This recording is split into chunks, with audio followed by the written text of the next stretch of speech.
How do you even accidentally write a novella? Procrastination is one hell of a drug. In this video, I will talk about the writing process for one of my stories and how it went from a 3,000 word short story to a 20 plus thousand word novella, getting out of control. Fun times. In the background, I will be working on an illustration of the main character, Inskra, from thumbnails to pencils all the way to the inks. If that sounds like fun, grab a drink, a snack, and please stick around. In my previous video, I did Inskra's character design and I did go over some things about him, but I wanted to go more in depth about his story, or rather the process. I like writing, not just for comics but prose as well. I haven't been doing it as long as I've been drawing, but it's been a while. And in case you're wondering, yes, I devour author-tube content. However, I have never published anything or sent out something out into the void. As I mentioned before, I've been working on a huge project until I crashed headfirst into it. I just didn't have the skill for it. Who knew that you can just wing an epic fantasy series on your first try? So I set it aside. I could get into more details about this on another video if you're interested, but I decided to work on short stories and get back into comics instead. This is important not just as background information, but because I pulled a secondary character from that story and started developing him. He only had a name I came up with on the spot and like 2 lines of dialogue. Yes, that's how Inskra came about, and here I am doing a second video about him. Obsessive personality? What's that? But basically, all of this came about because I started developing his backstory one day and I wanted to write it really badly. So I wrote that story and I was pretty happy with it. It was short, around 3,000 words, and I called it Gift of the Sea. It was about Inskra as a small child finding a strange creature wash ashore and how that changed his life forever. I thought I'd edit it later, so I set it aside and started working on other short stories. Eventually, I started writing the story for the comic I'm still working on, called Call of the Deep. I decided that my comic will be my main focus. That didn't mean that I'd stop writing, but rather that it would take the backstage. At least that's what I told myself. Then an idea started rattling around in my head. Again. A sequel to the previous short story. I kept thinking about Inskra. What happened to him after that first story? What was older Inskra like? What happened between that first story and that other larger project? I really wanted to know, so I kept thinking about it until an idea for a second story solidified. Now, with that first story, I had most of it in my head and jumped right into it. This time, I decided I'd fully plot or plan out this second short story. That way, I wouldn't get lost and have everything I needed to get that story down as fast as possible. I even already knew that I wanted the title to have the same feel as the first short story. So I called it Hunger of the Knife. I started by making notes and planning it with the basic story structure most of us are familiar with. That would be introduction, inciting incident, climax, falling action, and conclusion. Those were my main anchor points. Then I added a brief summary of everything that was going to happen in each. Easy peasy, right? The hard part was going to be the habit itself. I had not written anything in a while, so I was rusty. I wanted to get back into the habit, but I know from experience that pushing myself too hard always results in burnout. So I wanted to take an easier approach that would ensure that I could get this thing actually written. I decided that I write for at least 5 minutes every day, even if it was just me staring at the document during those 5 minutes. That was an easy enough goal, and now that I had the plot and the plan, I was ready to tackle it. I first started out by writing a whole page or 2 in one sitting, because new projects are shiny, but eventually I fell into only writing for 5 minutes every day, advancing the story at a snail's pace. Sometimes I just didn't have the energy to write, or I just didn't feel like it. But still, I did spend those 5 minutes because it was such a small goal. And that was okay, because most of my effort and time was going to be spent on my comic and art. Writing had to take a back seat for now. As for the writing itself, at first it was hard settling into Inskra's head and seeing everything through his eyes. After all, I'd only written him as a small child. The difference between child Inskra and teenage Inskra was something. He went from being a naive, innocent child learning about his world to being in conflict with his place in it and all that it entails. His conflicts became not just external but also internal, wanting to belong and protect others despite being different. So I really struggled to find his voice. On top of that, I was a little too aware of the flaws in my prose by then. I only recently showed my partner my writing, and it turns out I suck at describing setting. He was often confused about where the characters were or how the place looked like. Which is kind of funny because I am an artist after all. You'd think I provide a clearer image of where everything is in a scene, but it's the opposite. Maybe it's because of it? I do visualize everything clearly in my mind, that I guess maybe my brain assumes it's too obvious and I just skip it entirely. The other issue, called filtering, I noticed on my own. That's basically when you add words that separate the reader from the character instead of placing them directly into their mind. I work in close third person most of the time, so the observations from the character should be delivered directly to the reader instead of adding things like he saw, he looked, he noticed. And to my horror, that was prevalent in all of my older work. So I was trying to avoid these things on the first draft as well, or at the very least be aware of them. That did make me write more slowly though. I just wanted to take a small pause here to ask you to let me know if you like these types of videos. You know, where I talk about a topic while drawing in the background. This is the second video of this kind and I really enjoy it. I want to keep making videos about storytelling in prose and comics, about my characters and stories, and art. This format would be really cool, so I'd appreciate the feedback. And back to the video. I started writing this story around December or November of 2025. And I finished it on April of this year. It was slow, but like I said, I didn't want to push myself too hard. 2025 was not an easy year for me.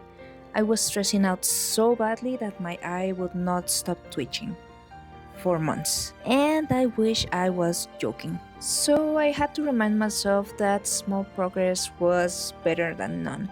My mental health was slowly recovering, and the last thing I wanted was to burn out doing nothing I loved. At the same time, I started working on Call of the Deep again, trying to get that having going on as well as working on content. I had previously started working on it, was forced to abandon it, only to pick it up back again. This time I actually wanted to finish it. But as I kept working on the story, I started asking myself questions about the world and the people around Inskra. I started dwelling on his thoughts as well. And I was a little impatient, I must admit. It was a short story. How long could it get? Apparently much longer than I thought. There is something very interesting about drafting. Even with a plan, I didn't expect certain ideas and characters to pop up. The planning I had previously done started to take a backseat. The main structure was still there, but actually writing it is what finally started giving the story a life of its own. But by then the story was twice as long as the first short story. Soon it started going into 10,000 words. I started panicking. It was supposed to be a short story of the same length. What was going on? I tried to keep myself calm and decided to stick to my plot while also letting the story flow. Let it take as long as it would take. I can always edit it later, right? Then I started digging deeper into Inskra's characters, his inner thoughts and fears. I just couldn't rush through these things. I needed to give my character space and let the world breathe. And soon I wanted to know how this story would end. I mean, I knew what the ending was, but I wanted to know how I would get there.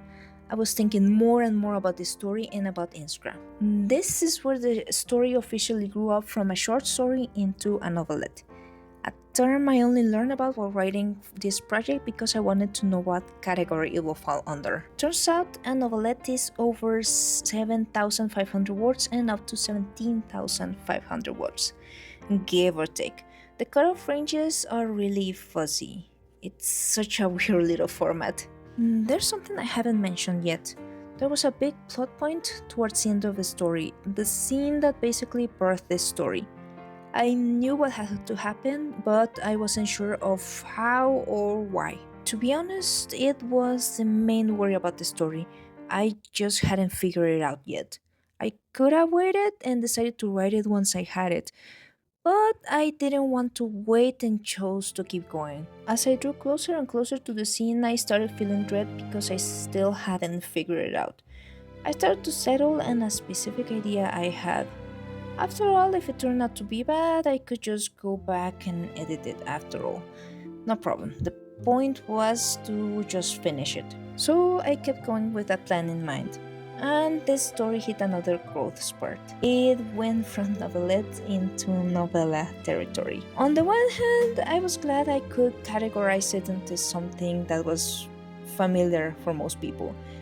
But on the other hand, this was supposed to be a short story, damn it. Why was the story getting out of hand?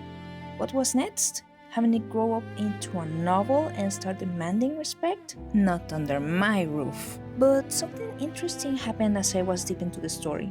I was doing long sessions, not just 5-minute writing sprints. And it wasn't just about wanting to be done, although that was definitely a factor.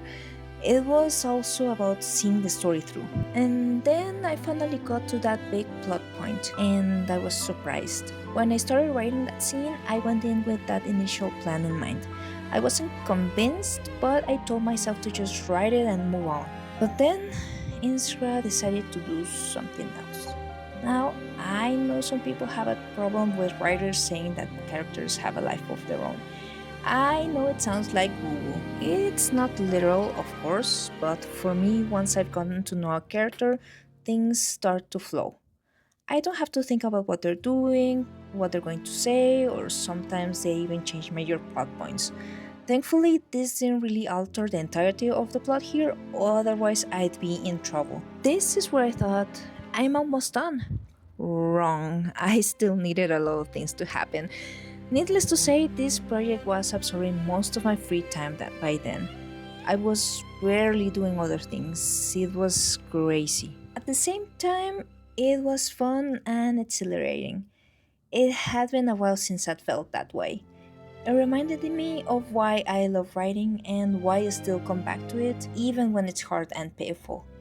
These moments are part of what make it worth it.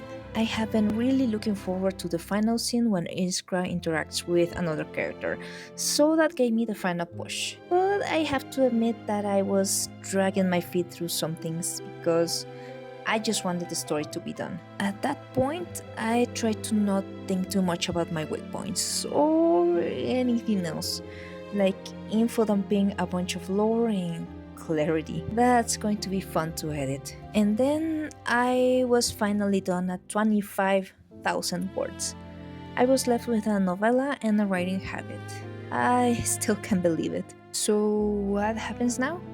I have to go back and edit it, of course. By now, it's been resting for months. It's always good to set it aside to look at it with fresh eyes. The first edit will need several things moved around, removed, or added in.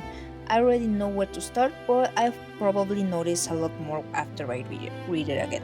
That's a given. But the thing is, what do I do with it?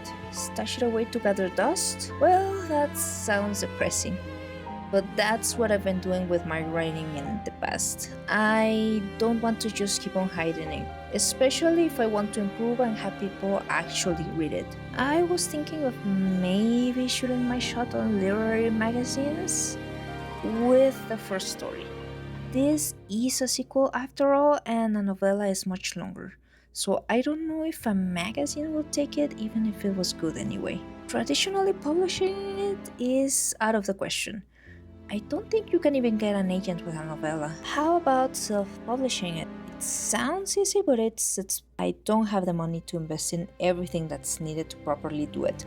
Doing it yourself is cheap, but the end result may not look professional.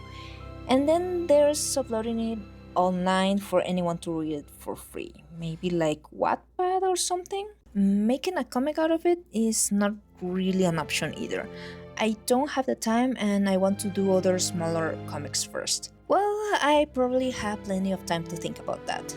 Do you have any suggestions? Anyways, I hope you enjoyed seeing the process for this illustration and hearing about this novella. This video was a bit different compared to the past ones, but do let me know if you enjoyed it and if you'd like to see more similar content from me. Would you be interested in reading the story? And if you're a writer, are you currently working on a project? In what genre do you work in?